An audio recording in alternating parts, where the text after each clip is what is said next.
I have 5 credit cards, and between them I make basically all of my purchases, but I've never paid a single penny of interest. This takes some planning, so today let's talk about how to incorporate credit card purchases into your monthly budget so you get all the benefits of having a credit card without any of the drawbacks or extra debt. It sounds pretty straightforward on paper. Number 1, set up auto payment on all of your credit cards to always pay the full statement balance each month. 2, make sure you always have enough cash on hand in your checking account to cover that auto payment when it runs.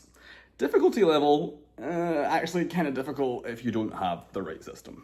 Let's talk about that right system. Each month, I make a budget by dividing up my paycheck into different categories, essentially giving each and every dollar a job and not deviating from that plan unless I absolutely have to. The solution to making sure that you always have enough cash on hand to cover that credit card auto payment when it hits is actually pretty simple. Make a new category, one for each credit card, called credit card payment. So for me, I would have 5 different categories. 1 for my Apple card, 2 for my Amex cards, and so on. In practice, how does this help? Well, let's say that I buy some groceries and I put it on my credit card. Rather than record that purchase in the groceries category, I'm gonna do a little 2-step. I'll record that purchase under the category for that credit card and then immediately transfer that amount from the relevant category, groceries, to match that amount. I do this immediately for each and every credit card purchase to make sure that I'm never spending more than I have. And it's that simple. Keeping on top of every credit card purchase in this way, make sure that when your auto payment hits,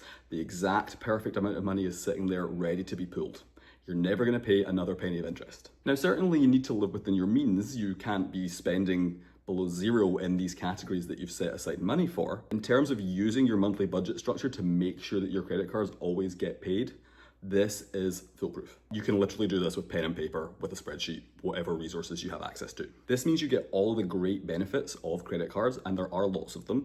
You get product protection. You're often able to build up cash back, even on credit cards that don't have an annual membership fee. So staying on top of this really allows you access to part of the financial system that is going to reap benefits for you. I wanted to address, just to end, the idea of any old credit card debt that you might have built up in the past. Okay, you're not going to build up any more because of this new system that you have of your auto pay always being met for your new purchases.